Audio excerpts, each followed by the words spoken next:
Hi, microchemistry students. Hey, in this example problem here, let's do practice problem number one from our student notes, percent yield, unit 7, student notes, and it's percent yield. So up here on the board here, we have kind of the breakdown of that problem, and it talks about hydrogen gas reacting with nitrogen gas to form ammonia in H3.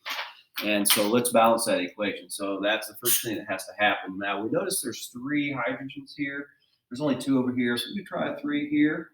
That gives us six. If we put a two here, that gives us six hydrogens and then two nitrogens and two nitrogens. So there's our balanced equation. Now in the problem, in your student notes, it talks about hydrogen. That reactant is a given value of 5.50 grams, but yet the actual yield is of the product ammonia is 20.4 grams. So what we need to do is do a mass problem that solves for the theoretical yield, and then we'll do the percentage yield based on those two values. Okay, so what we're going to do, we're going to need to know is we need to know the um, molar mass of the hydrogen gas, H2. So remember that would be 2 times 1.01 grams, and that is the um, atomic mass of hydrogen. So that's going to be that. I'm not going to show that up here on the board. I'm kind of assuming that we can do molar mass values. What would be the molar mass of NH3? Well, the atomic mass of nitrogen is 14.01 plus 3 times 1.01, and that gives us a value of 17 something. All right, so let's set up our problem here. Okay, so we're going to have to do a mass problem starting with our given amount here, 5.5 grams of H2, and then we set up a mole ratio of our hydrogen gas, and so that would be 2.02 grams of hydrogen gas. So that's our first step. The second step is to compare the two items in question here. So we have 3 moles of hydrogen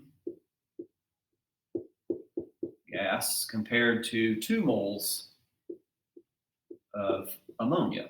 Okay, so that's our second step in our mass problem. And then finally, we want to compare that to the molar mass value of ammonia.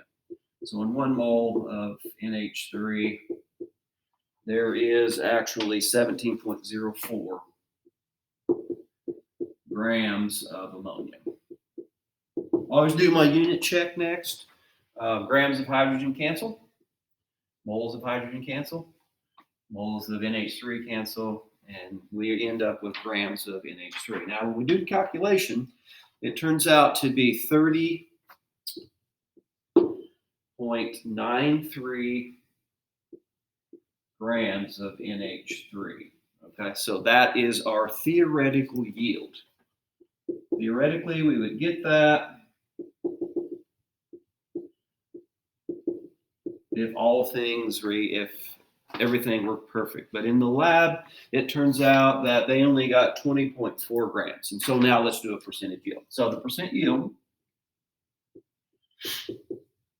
is just simply finding the percentage of the actual yield they got, 20.40 grams of NH3, divided by the theoretical yield of 30.93 times 100.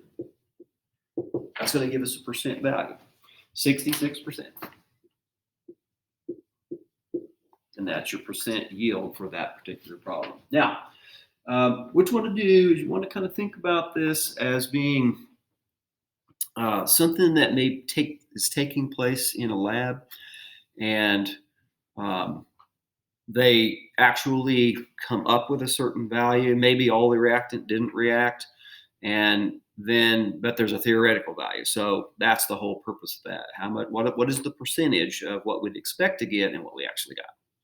All right, I hope this helps. And like always, if you have questions, reach out. So thank you for watching. We'll talk to you next time.